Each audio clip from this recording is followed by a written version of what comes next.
పెహల్గామా ఉగ్రదాడి జరిగిన తర్వాత భారతదేశంలో ప్రతి పౌరుడు కూడా పాకిస్తాన్ మీద యుద్ధం కోరుకుంటున్నాడు. అవసరమైతే ప్రధానమంత్రి నరేంద్ర మోదీ గారు పిలుపునిస్తే భారతదేశంలో ఇంటికొక పౌరుడు పాకిస్తాన్ మీద యుద్ధానికి వెళ్ళడానికి సిద్ధంగా ఉన్నాడు. అలాంటి పరిస్థితుల్లో మరి పాకిస్తాన్ సిద్ధంగా ఉందా భారతదేశం మీద యుద్ధానికి రావడానికి? భారతీయుడికి ఉన్నటువంటి తెగింపు పాకిస్తాన్లో కనీసం ప్రజాప్రతినిధులకు లేదు. అక్కడ మెంబర్ ఆఫ్ పార్లమెంట్లకు కూడా ఆ తెగింపు లేని పరిస్థితి. కేవలం ఉగ్రమూకల్ని పెంచి పోషించి వాళ్ళ ద్వారా అక్రమంగా మరి వారిని బోర్డర్లు దాటించి భారత్ లాంటి దేశాల్లోకి పంపించి అన్యాయంగా పౌరులను దొంగ దెబ్బ తీయటమే పాకిస్తాన్ లాంటి దొంగ దేశాలకి వారికి ఉన్నటువంటి నైపుణ్యం. అంతే, అంతకుమించి వారికి ఏ క్వాలిఫికేషన్ లేదు. ధైర్యంగా యుద్ధానికి భారత్ మీద రావటానికి మరి సరిహద్దుల్లో నిలబడటానికి అక్కడ సైన్యానికే కాదు అక్కడ ప్రజాప్రతినిధులు కూడా దమ్ము ధైర్యం లేదనమాట. సో ఇప్పుడు ఒక ఆశ్చర్యకరమైనటువంటి సంఘటన చోటు చేసుకుంది. 2 రోజుల క్రితం పాకిస్తాన్కి సంబంధించినటువంటి ఎంపీ ఒక సంచలనమైనటువంటి వ్యాఖ్యలు చేశారు. ఆ మాటలు వింటే అందరు కూడా నవ్వొస్తాయి. ఈయనేనండి ఎంపీ. నేను ఇంగ్లాండ్ పారిపోతా అన్నాడంట. అక్కడ విలేకరులు ఒక ప్రశ్న అడిగారు, భారతదేశం మీద యుద్ధానికి మీరు సిద్ధంగా ఉన్నారా, మీరు కూడా బోర్డర్ల దగ్గరికి వెళ్ళి పోరాటానికి సిద్ధమేనా అని అడిగితే, నేనెందుకు వెళ్ళి పోరాడతాను, యుద్ధం మొదలైతే నేను ఇంగ్లాండ్ వెళ్ళిపోతాను, పారిపోతాను అన్నాడు. అంటే దమ్ము లేనోడు, సత్తా లేనోడు, పిరికివాడు. అక్కడ ఎంపీఏ పిరికివాడైతే ప్రజలు పిరికివాళ్ళే. సైన్యం అంటారా, అది ఇంకా పిరికిది అనమాట. ఎందుకు? భారతదేశానికి సంబంధించినటువంటి వారి మీద అన్యాయంగా ఉగ్ర దాడి చేయించడానికి మాత్రమే ఉపయోగపడేటువంటి ఉగ్రమూకలు, ఆ ఉగ్రమూకలకి రక్షణ వలయంలో ఉన్నటువంటి పాకిస్తాన్ ఆర్మీ. అయితే 2 రోజుల క్రితం ఈ ఎంపీ, ఈయన పేరు అఫ్జల్ ఖాన్ ఈయన పేరు. భారత్లో ఉద్రిక్తత వేళ పాక్ ఎంపీ షేర్ అఫ్జల్ ఖాన్ చేసిన వ్యాఖ్యలు ప్రస్తుతం యావత్తు ప్రపంచానికి నవ్వులు తెప్పిస్తున్నాయంట. బేసిక్గా ఇది ఒక కమెడియన్ దేశం. ఎందుకంటే తినడానికి తిండి ఉండదు, తాగడానికి నీళ్ళు ఉండవు. ఆ దొంగ నోట్లు ముద్రించడం, మారణాయుధాలు తయారు చేయడం తప్ప టెక్నాలజీ అనే పదానికి అర్థం చేయలేనటువంటి వరస్ట్ కంట్రీ పాకిస్తాన్. భారత్తో యుద్ధం ప్రారంభమైతే తుపాకీ పట్టుకొని సరిహద్దుకు వెళ్తారా అని ఆయన రిపోర్టర్లు ప్రశ్నించారంట. అట్లీస్ట్ ఏం చెప్పాలి?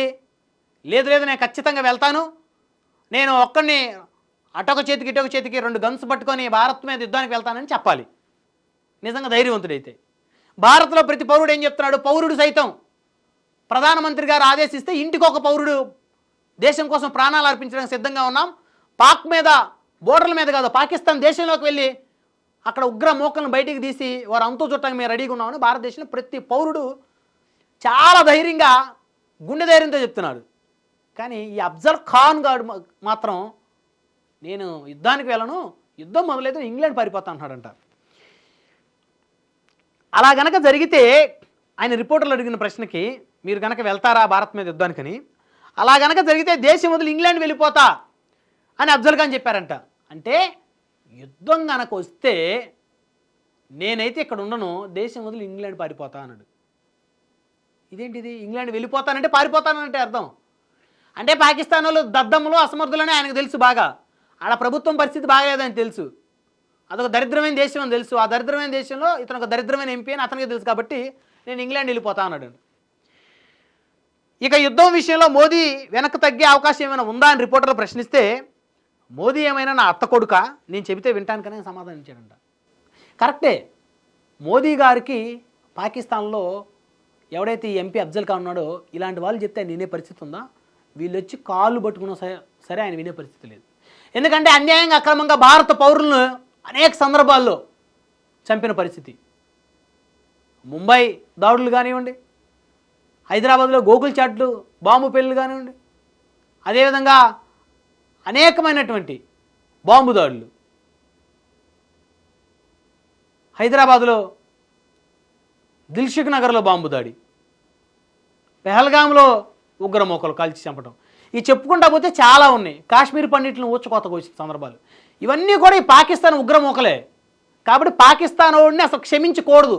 పాకిస్తాన్ వాడిని పాపం అన్నామనుకోండి, మనకు పాపం తగిలిపోతుంది. ఎందుకంటే పాపం అనే పదం పాకిస్తాన్ వాళ్ళకి ఎవరికి మనం వాడకూడదు.